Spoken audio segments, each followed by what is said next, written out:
నమస్తే. రాహుల్ గాంధీ దేశవ్యాప్తంగా కులగణన చేపట్టాలని డిమాండ్ చేస్తున్నారు. కేంద్రంలో అధికారంలో ఉన్న ఎన్డీఏ ప్రభుత్వం కులగణన చేపట్టాల్సిందే అని పట్టుబడుతున్నారు. ఒకవేళ బీజేపీ ఈ పని చేయకుంటే ఇండి కూటమి అధికారంలోకి వచ్చినప్పుడు ఖచ్చితంగా చేసి చూపుతామని చెబుతున్నారు. కులగణన చేసినప్పుడే దేశ సంపదపై ఎవరికి ఎంత హక్కు ఉంటుందన్న విషయం తెలుస్తుందని, అప్పుడు పథకాలు అందరికీ సమానంగా అందుతాయని రాహుల్ గాంధీ వాదిస్తున్నారు. అయితే రాహుల్ గాంధీ కులగణనను పట్టుబడడం వెనుక ఇద్దరు యూరోపియన్ థింక్ ట్యాంక్ల హస్తం ఉందని మీలో ఎంతమందికి తెలుసు? క్రిస్టోఫ్ జెఫెలెట్, గిల్స్ వెర్నియన్స్ అనే ఇద్దరి సూచనల మేరకే రాహుల్ గాంధీ కులగణనపై పట్టుబడుతున్నారా? దీని వెనుక ఏదైనా కుట్ర దాగి ఉందా తెలుసుకుందాం. అంతకంటే ముందు ఈ వీడియోను లైక్ చేసి 10 మందికి షేర్ చేయండి. మీ అమూల్యమైన సలహాలు, సూచనలు కామెంట్ల ద్వారా మాతో పంచుకోండి. అలాగే ఈ వీడియో డిస్క్రిప్షన్లో ఉన్న నేషనలిస్ట్ హబ్ వాట్సాప్ ఛానల్ను ఫాలో చేసి ప్రతి అప్డేట్ను మిస్ అవ్వకుండా చూడండి. నేషనలిస్ట్ హబ్ ఛానల్ను సబ్స్క్రైబ్ చేసుకొని జాతీయవాద జర్నలిజాన్ని ప్రోత్సహించండి.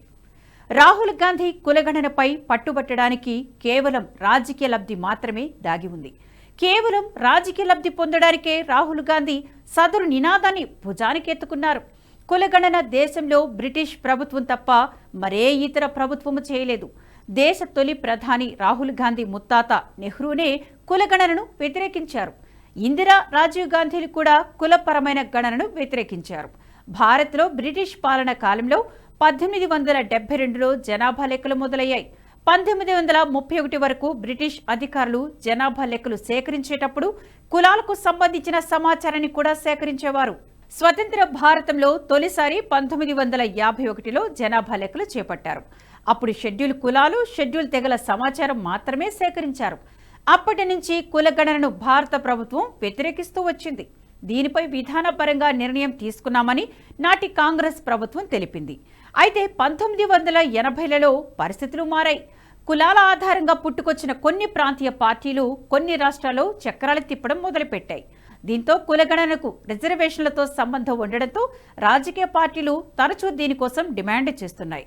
కులగణనపై ఎంతగా డిమాండ్లు వస్తున్నా కాంగ్రెస్ ప్రభుత్వాలు దీనికి అంగీకరించలేదు, తిరస్కరిస్తూనే వచ్చాయి. కానీ 2004లో కాంగ్రెస్కు పూర్తి స్థాయిలో మెజారిటీ రాలేదు. యూపీఏ 1, యూపీఏ 2 హయాంలో ప్రాంతీయ పార్టీల హవా ఉండేది. దీంతో నాటి ప్రధాని మన్మోహన్ సింగ్ ఈ డిమాండ్కు తలగ్గారు. 2010లో అప్పటి కాంగ్రెస్ ప్రభుత్వం దీనికి అంగీకరించింది. అయితే అప్పట్లో సేకరించిన కులాల సమాచారాన్ని ప్రభుత్వం బయటపెట్టలేదు. ఈ విషయాలను బయటపెట్టడానికి కాంగ్రెస్ ప్రభుత్వం భయపడింది.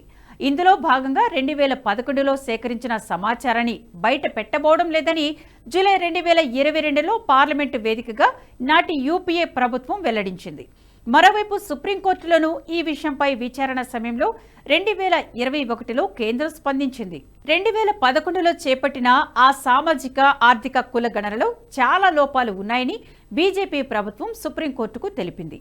అందులో అనేక తప్పులు దొర్లాయని, అంతేకాకుండా కులగణన ప్రభుత్వాలకు ఏ అంశంలోనూ ఉపయోగపడదని తెలిపింది. 1931 జనాభా లెక్కల్లో దేశంలో కులాల సంఖ్య 4147గా ఉండేది. కానీ 2011 జనాభా లెక్కలో ఈ సంఖ్య 46 లక్షలకు పైనే ఉన్నట్లు తేలింది. అంటే సగటున దేశంలో ప్రతి ఇద్దరికి ఒక కులం ఉన్నట్లు తేలింది. ఈ ఒక్క విషయం చాలు 2011లో జరిపిన కులగణనలో ఎంత తప్పులు ఉన్నాయో చెప్పడానికి. ఆ తర్వాత కొంతకాలానికి మహారాష్ట్రలో కులగణన చేపట్టారు. అక్కడ కూడా 1931లో రాష్ట్రంలో మొత్తం కులాలు, తెగలు కలిపి 494 ఉండేవి. కానీ 2011 లెక్కల్లో ఇక్కడ మొత్తంగా 4,28,677 కులాలు ఉన్నట్లు తేలింది. ఇలానే 2015లోనూ కర్ణాటకలో కులాల సమాచారాన్ని నాటి సిద్ధరామయ్య నేతృత్వంలోని కాంగ్రెస్ ప్రభుత్వం సేకరించింది. కానీ ఈ సమాచారాన్ని కూడా ఆ రాష్ట్ర ప్రభుత్వం బయటకు వెల్లడించలేదు.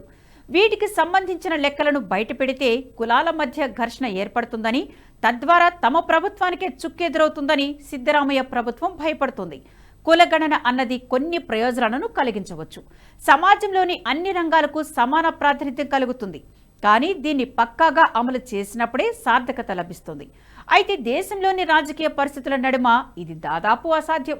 కులగణన జరిగితే రాజ్యాంగపరంగా వివిధ రంగాల్లో జనాభా దామాషా ప్రకారం రాజకీయ, ఆర్థిక, సామాజిక రంగంలో తగిన రిజర్వేషన్లు అడుగుతారు.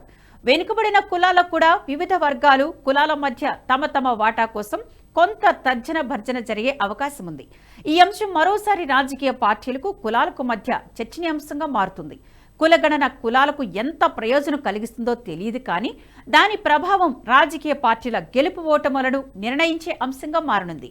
కాబట్టి దీన్ని రాజకీయ అంశంగా కాకుండా ఒక సామాజిక వర్గం న్యాయమైన హక్కుగా భావించినప్పుడు సమస్య సులభంగా పరిష్కారం అయ్యేందుకు వీలవుతుంది.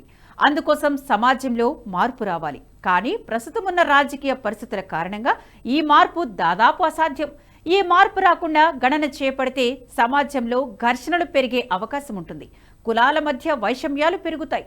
అందుకే కేంద్రంలో అధికారంలో ఉన్న బీజేపీ దీన్ని పూర్తిగా వ్యతిరేకిస్తుంది. రాహుల్ గాంధీకి ఈ ప్రమాదం గురించి తెలుసో తెలియదో కానీ కులగణనపై ఎక్కువగా పట్టుబడుతున్నారు. ఇందుకు విదేశీ థింక్ ట్యాంకుల సూచనలు రాహుల్ గాంధీ పాటిస్తున్నారు. నిజానికి రాహుల్ గాంధీ కులగణనకు పట్టుబట్టడానికి రాజకీయ లబ్ధి ప్రధాన కారణం.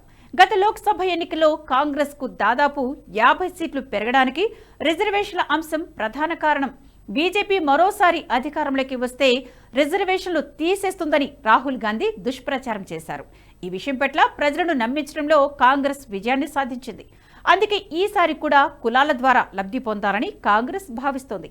గతంలో రిజర్వేషన్ల అంశంలో ఎస్సీ, ఎస్టీ, ఓబీసీలోని కొన్ని వర్గాలు ప్రభావితం కాగా కులగణన అనే అంశానికి అన్ని వర్గాలు ప్రభావితం అవుతాయని రాహుల్ గాంధీ భావిస్తున్నట్లున్నారు. కులగణన అన్నది తేనెతుట్టు లాంటి అంశం. దీన్ని కదిపితే దేశంలో ఘర్షణ వాతావరణం పెరిగిపోయే అవకాశం ఉంది. దీన్ని కాంగ్రెస్ పార్టీ గుర్తించాల్సిన అవసరం ఉంది. కేవలం రాజకీయ లబ్ధి కోసం ఇటువంటి నినాదాలను ప్రతిపక్ష నేత అయిన రాహుల్ గాంధీ ఎత్తుకుంటే అంతిమంగా నష్టపోయేది ప్రజలే.